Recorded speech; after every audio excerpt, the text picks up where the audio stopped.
Good evening, and let me take this opportunity to introduce you to Mickey Mouse. Hi. Boy and his invisible friend. I've got lots of friends that aren't invisible. It's just, you know, pandemic. We all know that invisible friends really don't exist. I mean, okay, but beggars can't really be choosers these days, you know what I mean? Mickey, can you believe this? Sorry. Here!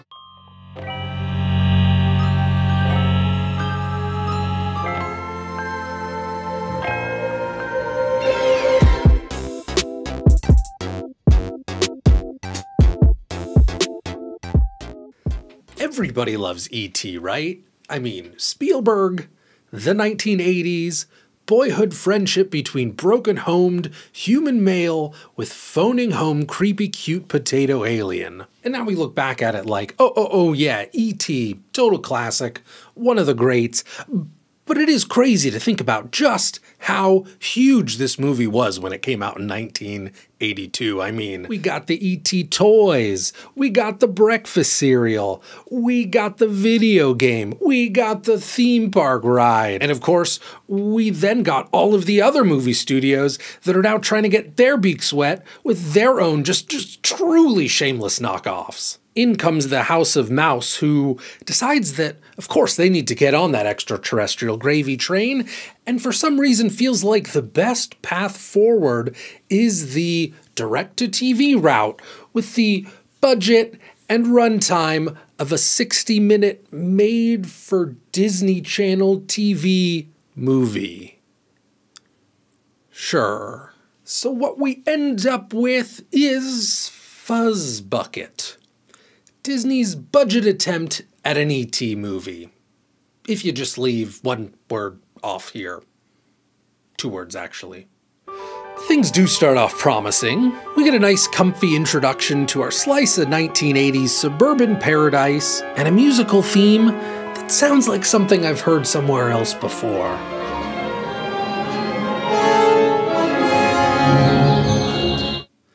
We're then introduced to our main man, Michael, or Mikey, or generic 80s TV kid, in what has got to be one of the most unique ways to introduce the audience to a main character. From the moment we see him, he literally spends the first minute and a half just having a conversation with himself. Literally. But wait, everyone just chill out, okay? He's not actually talking to himself. He's talking to his invisible friend, Fuzz Bucket. So we gonna actually see him or no? So Mom's like, what? Big Sister's like, I mean. And Dad? It's hard for women to understand men, isn't it? Well, you know what I'm getting at, huh? Let's give up this Fuzz Bucket thing for me, won't you? Good. Dad's an asshole. I'm sorry, Michael.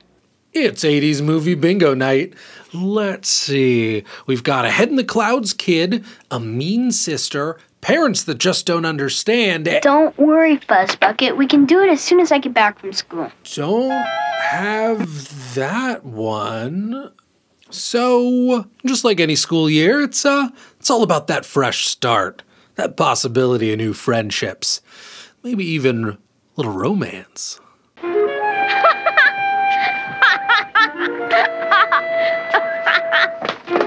it, Fuzz Bucket! Stop it! Stop it! What's so funny? Oof, that Fuzz Bucket's a real cockblock. Were you tickling this young man, Miss Fielding? What about you, Miss Langendorf? Oh, no, sir, no. Young lady? Oh, no, sir. He just looked at me and started laughing. Wait a minute. Where have I seen this guy before? Fat, drunk, and stupid is no way to go through life, son. Ah. You like school? It's okay. You nervous about P.E.? A lot of the young fellas are at first. They're not used to taking showers with the other guys. Some of the boys come in here with real bad stomach aches over that. Yeah.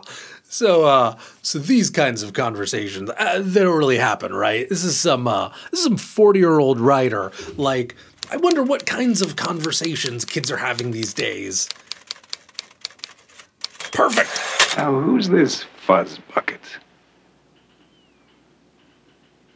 John.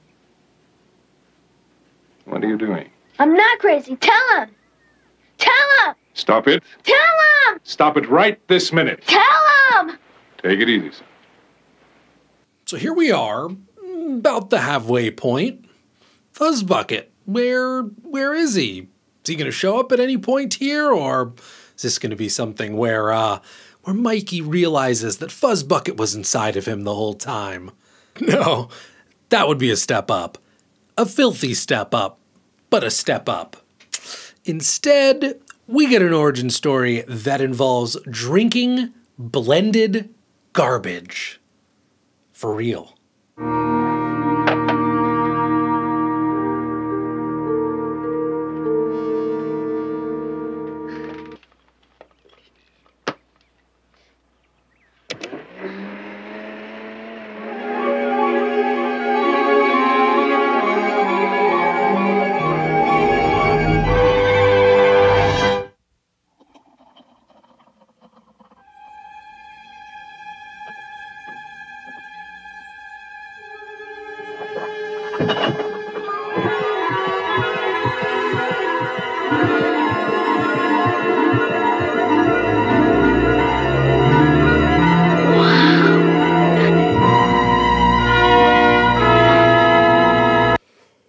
So just trying to sort this out for a second here.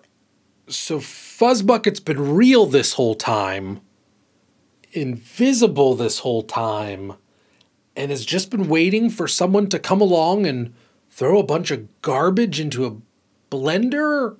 Big chunky, thank you. Must have been waiting around for quite a while. We gotta talk about this look for a second. Who thought that possum-human hybrid was the way to go here? I mean, out of all the directions that you could have gone, this is where we ended up? I mean, E.T., weird but charming. Mac from Mac and Me, creepy, but I mean, he's kind of cute in his own way. But I mean, look at this guy. Look at him. Pure nightmare fuel. So we're just now meeting Fuzzbucket, past the halfway point. If you're like me, you're thinking, this is where the fun begins. Maybe get into a few hijinks here, maybe some trouble, maybe take Fuzzbucket back to school, start freaking out some of the kids. No. Turns out, it's time for Fuzzbucket to go back home. Got a home going. Can't go poof no more. Where does a Fuzzbucket come from? Mushy goop. Whoa! You mean Dead Man's Marsh? Home. But nobody goes out there, not even grown-ups. Fuzzbucket, go now or never come back.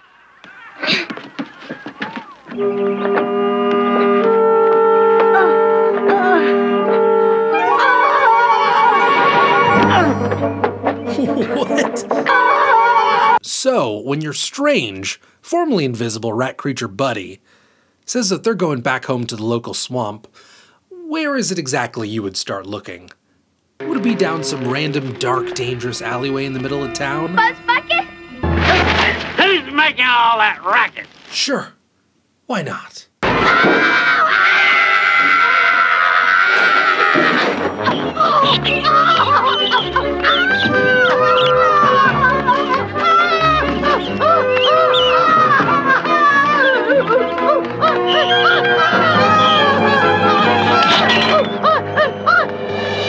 I want to go with you. Take me to your house. No house, Mikey. Pretty clear. Not good for you.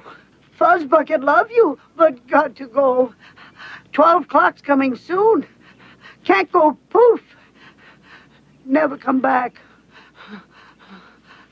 Did he just lick him?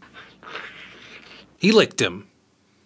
So we've got homeless person wake up, rat bite hijinks, and a hand lick. It's the scene of the movie right here, clearly. So we're just gonna fade to late night. Nothing interesting else going on that 3 to 4 hours, I guess. Family's starting to get worried, calling the police. I guess that makes sense. And now we have Fuzzbucket dancing around in puddles and roaming the streets because you gotta hit that made-for-TV runtime, I guess. Oh, did I say nighttime? I meant daytime. Fuzzbucket! Everything's really just flying by all the way out here in the middle of nowhere. You're in a bad 80s movie and you've fallen down a strange human-sized hole? You got two options. Turn right back around and climb out, or continue on down the hole to see where it leads. Down the hole it is, I guess. And while Mikey searches for the merciful conclusion somewhere down here, he comes across a whole colony of fuzzbuckets. Fuzzbuckeye. Fuzzbucketus. Wait, why are we down here again? Hey, Mikey! Oh, great. We did it. Finally, we can start getting to the bottom of all of this. I mean, why Mikey? Why Fuzzbucket? Why Home by Midnight? What is the point? You needed me. I needed you. You big guy now. Easy street. No place like home, Dorothy. Huh? So you were just using me to get back home, to get visible again. No, friends, helping. You help me, I help you too. Me big guy, just like Mikey. So wait. They need each other because friends? Mikey's house not so shabby now either. Mommy, Daddy better now too. And Mommy and Daddy are better now too? Where did that come from? So apparently Mikey's mom and dad are on the outs? There are a lot of things that make your mother and I unhappy, and we tend to yell at each other sometimes. So cool? Mikey! Mikey, you okay? Yeah, I'm okay. That's kind of where things wrap up. But not before an awkward romantic moment between Mom and Dad.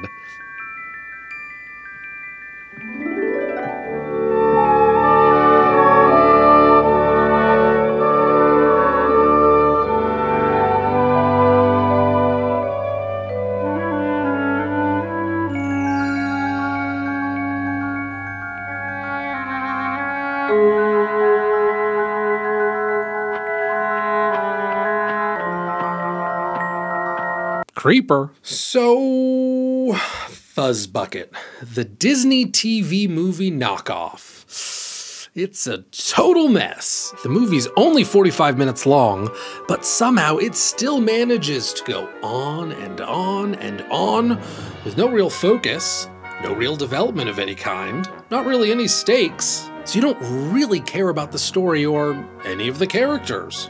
By the time we're even introduced to Fuzzbucket and learn that he, for some reason, needs to be home by midnight, this movie's already halfway done.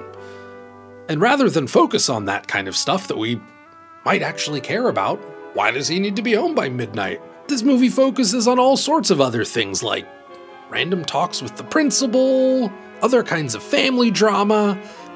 Now, there's little bits of information around the internet that suggest that really this was a TV pilot for a series that never ended up getting picked up. And so maybe that's why there are so many unanswered questions. Why was Fuzzbucket so convinced that Mikey couldn't visit him at home, even though he clearly has no issue at the end of the movie? Or what was Fuzzbucket up to that made it so that he couldn't go poof anymore before he even met Mikey? Or what's up with the colony of Fuzzbuckets at the end? But does anyone really care? No. Can it be a good bad movie night though? Definitely. Just don't play any drinking games where everyone takes a shot when someone says Fuzzbucket. Of course, need some real friends for that. Wait a second.